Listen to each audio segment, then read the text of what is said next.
Aku masih mengingat dengan sangat jelas bagaimana sinar mentari sore menyorot halaman rumah itu ketika kami tiba. Sebuah rumah tua, berdinding putih yang telah memudar kekuningan, berdiri di ujung jalan kecil yang sepi dan hampir tak pernah dilalui kendaraan.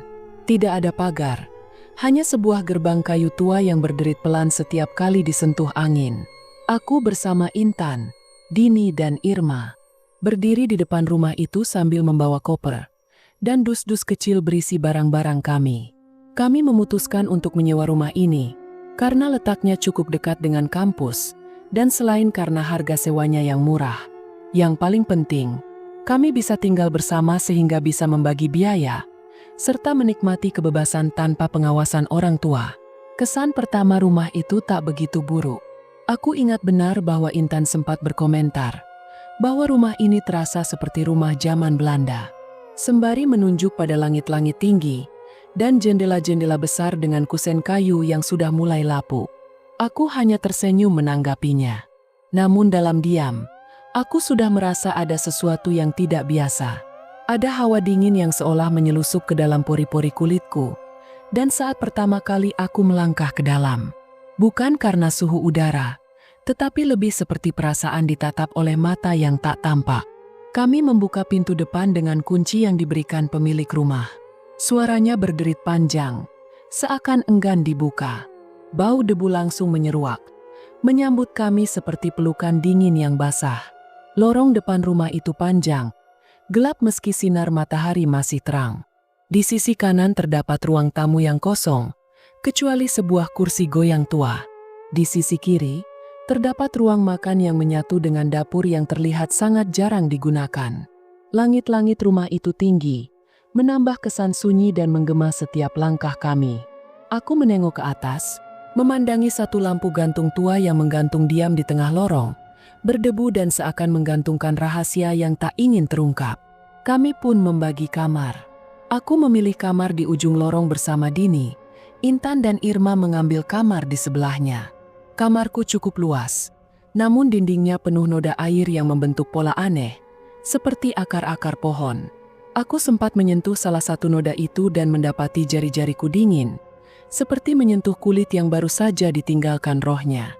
Malam pertama kami lalui dengan tertawa, menata barang-barang, membicarakan jadwal kuliah, dan menonton film bersama di ruang tamu. Rumah itu, setidaknya di malam pertama, tidak menunjukkan tanda-tanda apapun selain kesunyian biasa. Tetapi di dalam hatiku, ada suara kecil yang berbisik, rumah ini menyimpan sesuatu. Sesuatu yang sangat lama terkubur dan kini mulai terbangun kembali. Aku tak pernah menyampaikan firasat itu kepada siapapun malam itu. Karena mungkin, aku pun belum yakin dengan ketakutanku sendiri. Namun satu hal yang aku yakini sejak pertama kali menginjakan kaki di sana, tempat ini pernah menjadi saksi sesuatu yang kelam, dan malam demi malam akan membuktikan kebenaran itu padaku. Malam ketiga dimulai dengan suasana yang berbeda. Langit mendung sejak sore hari, dengan hujan turun rintik-rintik menciptakan irama melankolis di atas rumah. Angin bertiup lembut namun membawa hawa yang aneh, seolah menghembuskan bisikan yang hanya bisa didengar oleh mereka yang benar-benar memperhatikan. Aku sedang berbaring di kamar, dengan lampu yang redup, menyala di sudut ruangan. Dini di sebelahku sudah tertidur dengan nafasnya teratur. Sementara itu mataku belum bisa terpejam. Ada kegelisahan yang mengendap, seperti kabut yang enggan sirna dari permukaan kaca. Aku mencoba membaca buku, namun setiap kata terasa hambar, tidak bisa kuserap ke dalam kepala. Saat jam menunjuk pukul 2 dini hari, tiba-tiba ku dengar suara seperti sesuatu jatuh di lantai ruang tengah. Bukan benda keras, lebih mirip suara langkah kaki yang berat, menyeret perlahan dengan teratur. Aku menahan napas. Mungkin itu Intan atau Irma pikirku. Tapi langkah itu terdengar terlalu lambat bahkan terlalu berat. Seperti milik seseorang yang tak memiliki kekuatan, atau tak memiliki daging. Aku terduduk dengan tubuhku yang mulai terasa berat, seperti terikat sesuatu yang tak kasat mata. Namun aku mencoba menepis perasaan itu. Dengan perlahan, kuintip dari balik pintu kamar yang sedikit terbuka. Koridor yang tampak kosong dan gelap. Hanya ada lampu kecil di ujung lorong, seolah hidup dan mati dalam ritme aneh. Lalu aku melihatnya. Bayangan hitam berdiri diam di depan kamar Intan dan Irma. Ia tidak bergerak dan tidak juga mengeluarkan suara. Hanya berdiri seolah mengawasi. Bentuknya menyerupai tubuh manusia, namun lebih tinggi, lebih kurus dan lebih gelap dari bayangan biasa. Tak ada wajah, tak ada detail. Hanya siluet hitam pekat, seperti lubang yang menyerap cahaya. Aku membeku, tak mampu berpaling dan tak bisa bersuara. Dalam hati, aku memohon agar itu hanya ilusi dari pantulan cahaya. Namun saat bayangan itu perlahan mengarahkan kepalanya ke arahku, kepala itu tanpa wajah dan mata, namun aku bisa merasakan sorot matanya menusuk ke dalam jiwaku. Aku tahu itu nyata. Tiba-tiba pintu kamar Intan terbuka, tapi tidak sepenuhnya terbuka. Hanya sedikit, dan cukup untuk menimbulkan derit panjang yang mengiris telinga. Bayangan itu menghilang seketika, seperti lenyap hilang ditelan oleh dinding rumah. Aku tetap terdiam, tak berani melangkah. Dini masih tertidur, tak menyadari apapun. Aku kembali ke tempat tidur perlahan, berusaha menenangkan diri. Tapi saat aku berbaring, aku mendengar bisikan dari sudut kamar. Bisikan lirih suara perempuan. Suaranya serak, namun manis. Seperti nyanyian pengantar tidur yang dibisikkan dari dalam tanah. Aku menutup telinga dan merapatkan selimut. Tapi suara itu tetap menyelinap masuk, seolah berasal dari dalam kepalaku sendiri. Esok paginya, aku tidak menceritakan apapun kepada yang lain. Mereka tampak ceria, bercanda sambil menikmati sarapan. Aku mencoba ikut tertawa, namun bayangan malam itu masih membekas di pelupuk mata. Ketika kulirik ke arah kursi goyang di ruang tamu, aku menyadari posisi kursi itu telah berubah. Ada seseorang atau sesuatu telah mendudukinya semalam. Dan aku mulai sadar, malam ketiga adalah awal, bukan dari puncak teror yang akan kami alami. Rumah ini belum menunjukkan wajah aslinya. Belum sepenuhnya bangun, tapi ia sudah mulai berbicara melalui bisikan dan kesunyian yang mencekam. Aku hanya bisa menunggu, karena aku tahu di malam berikutnya akan membawa sesuatu yang jauh lebih mengerikan. Hari-hari di rumah itu terasa seperti berjalan di lorong waktu yang tak memiliki arah pulang. Suara-suara asing mulai terdengar semakin sering, tidak hanya di malam hari namun juga ketika langit masih terang. Rumah ini seolah tidak mengenal batas antara siang dan malam, antara yang hidup dan yang telah mati. Di hari keempat aku menyadari sesuatu yang aneh. Pintu kamar mandi belakang tidak pernah tertutup sempurna. Berkali-kali aku mencoba menutupnya, bahkan dengan mengganjalnya menggunakan ember. Namun setiap aku kembali ke sana, pintu itu selalu terbuka sedikit. Namun tetap ada celah sempit, yang cukup untuk membuat siapapun merasa sedang diawasi dari dalamnya. Aku mencoba untuk tidak terlalu memikirkannya. Namun pada malam kelima, ketika aku masuk ke kamar mandi itu sendirian, aku mendengar suara air menetes dari shower, meskipun keran dalam keadaan tertutup rapat. Dan bukan hanya suara tetesan air, ada suara lain yang menyertainya. Seperti seseorang yang menangis pelan, suara tangis yang tertahan, seolah berasal dari tenggorokan yang telah lama tak digunakan untuk bicara. Aku hanya terdiam mendengar suara itu semakin jelas. Terdengar seperti berasal dari balik dinding. Aku menempelkan telinga pada keramik yang dingin dan lembab. Dan suara itu berubah menjadi bisikan. Sebuah kalimat yang tidak utuh dalam bahasa yang aku tidak mengerti. Namun membawa makna kengerian yang bisa kurasakan dengan seluruh tubuhku. Aku berbalik dan keluar dari kamar mandi dengan terburu-buru. Ketika aku melewati lorong, aku melihat pintu ke kamar Intan yang terbuka sedikit dan dari baliknya terlihat bayangan seseorang berdiri dengan wajah menunduk. Aku coba memanggil nama Intan dengan perlahan. Lalu aku berjalan mendekat. Ketika aku membuka pintu itu lebar, kamar tersebut kosong. Tak ada siapa-siapa di sana.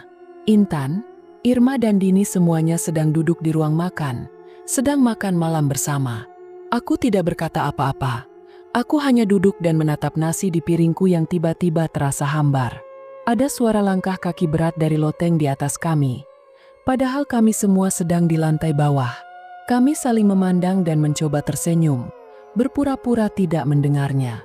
Namun dalam hati, aku tahu yang kami dengar bukan hanya suara. Itu adalah panggilan. Malam ketujuh pintu kamar mandi itu kembali terbuka.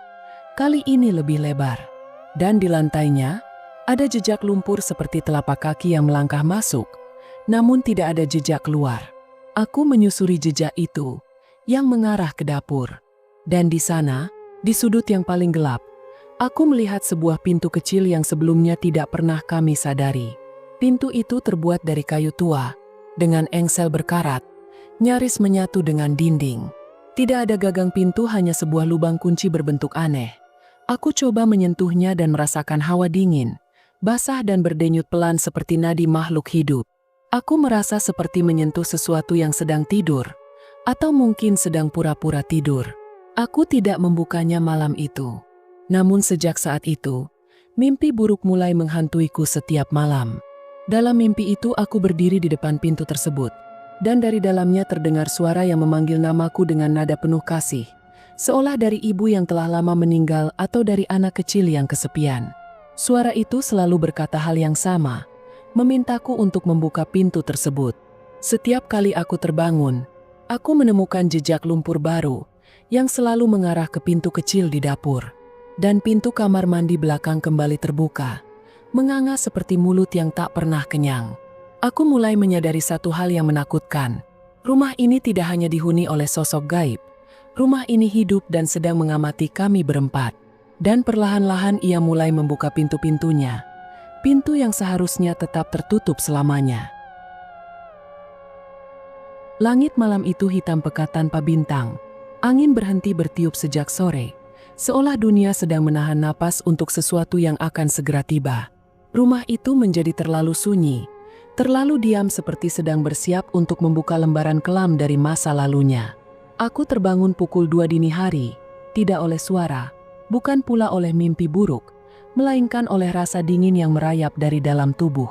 Keringat dingin membasahi pelipisku. Padahal udara di kamar begitu menusuk hingga jari-jariku terasa mati rasa. Dini tertidur di kasurnya, namun tubuhnya terlihat gelisah seperti orang yang bermimpi buruk. Dari bibirnya terdengar ucapan samar, seperti sedang berbicara dengan sesuatu yang tidak terlihat. Aku bangkit perlahan melangkah ke lorong dengan langkah berat. Setiap sudut rumah tampak berbeda malam itu. Dinding yang biasanya polos kini tampak bergetar halus, seolah sedang bernapas. Lantai kayu berderit meskipun aku berjalan sangat pelan. Lampu gantung di atas ruang tengah bergoyang pelan, padahal tidak ada angin. Saat aku berdiri di depan dapur, pintu kecil itu terbuka. Bukan hanya retak atau terbuka sedikit. Pintu itu benar-benar terbuka lebar, menampilkan lorong sempit dan gelap yang menurun ke bawah tanah. Tidak ada cahaya sama sekali. Namun dari kedalaman lorong itu, muncul aroma yang sangat kuat. Bau tanah basah dari darah lama, dan dupa terbakar yang menyengat. Langkahku bergerak sendiri. Aku tidak ingin turun tapi tubuhku seolah digerakkan oleh sesuatu yang lebih besar dari diriku. Setiap langkahku menuruni tangga itu terdengar seperti dentuman palu ke dalam liang kubur. Dinding di sisi lorong mulai dipenuhi dengan ukiran aneh, yang tampak berdenyut perlahan, seperti kulit yang hidup. Di kanan kiri aku melihat noda merah tua yang sudah mengering, dan beberapa masih tampak segar, mengalir perlahan seperti baru ditumpahkan. Lorong itu berujung pada sebuah ruangan kecil, dengan lantai tanah dan dinding batu. Di tengah ruangan itu ada lingkaran besar yang digambar dengan darah. Di dalamnya, tergeletak sesajen yang sudah membusuk, sebuah kepala kambing, bunga kenanga dan boneka jerami yang diikat dengan rambut manusia. Di sisi lingkaran, terdapat 4 lilin hitam yang menyala padahal tak ada api yang terlihat. Dan di balik lingkaran itu berdiri mereka, 4 sosok. Mereka tinggi kurus, tubuhnya dibalut kain putih lusuh seperti kafan. Namun wajah mereka terbuka namun bukan wajah manusia, melainkan kulit yang terkelupas, mata yang melotot, dan senyum lebar yang dipenuhi gigi tajam dan panjang. Mereka tidak bergerak dan hanya menatapku. Namun dari tatapan itu aku tahu mereka lapar. Aku memutar tubuh dan coba berlari, tetapi lorong di belakangku telah berubah. Tak lagi menanjak ke atas, melainkan bercabang menjadi 3 arah gelap yang semua terlihat sama.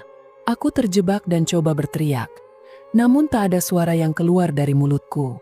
Lalu tiba-tiba tangan-tangan dingin itu menyentuh bahuku dari belakang. Aku tak berani menoleh dan nafasku mulai sesak. Giliranmu, bisik mereka serempak. Seperti satu suara dalam 4 tubuh. Aku memejamkan mata dan semuanya menjadi hitam. Aku lantas terbangun di kamarku dalam posisi terduduk. Napasku masih terasa sesak dengan tubuh yang gemetar. Ketika aku menoleh, ketiga temanku berdiri di sampingku dengan wajah pucat. Mata mereka kosong, mulut mereka terbuka, namun tak bersuara. Dan di dinding kamarku, seseorang atau sesuatu telah menuliskan kalimat dengan darah. 13 malam telah dibayar. Tapi belum cukup. Aku tak tahu apa maksudnya. Apakah kami masih hidup atau hanya tubuh yang tersisa tanpa? Tapi yang pasti malam ke-13 bukan akhir dari semuanya, melainkan hanya permulaan dari siklus yang jauh lebih gelap. Dan rumah itu kini telah bangkit sepenuhnya. Aku memaksa tubuhku bangkit pagi itu, setelah malam ke-13 yang membuat seluruh kesadaranku runtuh. Aku dan teman-temanku duduk di ruang tengah. Kami tidak berbicara, kami tidak bertanya. Kami hanya tahu satu hal, bahwa kami harus pergi pagi itu juga. Namun rumah ini seolah memiliki pikirannya sendiri. Langkah pertama untuk pergi adalah mengemasi barang, tapi setiap kali aku mencoba memasukkan pakaian ke dalam tas, tas itu akan kosong kembali ketika aku menutup dan membukanya lagi. Irma mulai menangis saat melihat tasnya penuh darah. Dini menjerit karena semua bajunya berubah menjadi kain kafan yang basah. Lalu Intan dia membeku. Ia tidak lagi mengenali wajahnya sendiri di cermin. Kami sepakat untuk meninggalkan semua barang. Bahkan jika harus lari hanya dengan pakaian di badan, kami pun rela. Tapi ketika kami membuka pintu depan, tidak ada yang bisa menjelaskan apa yang kami lihat.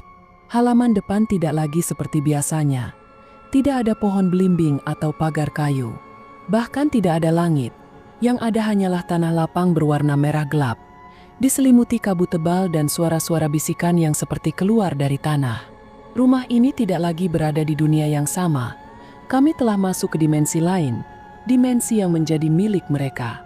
Aku mencoba berteriak memanggil nama Tuhan, berdoa sepenuh hati. Namun suaraku lenyap di telan udara. Udara yang kini berbau busuk seperti bangkai dan dupa terbakar.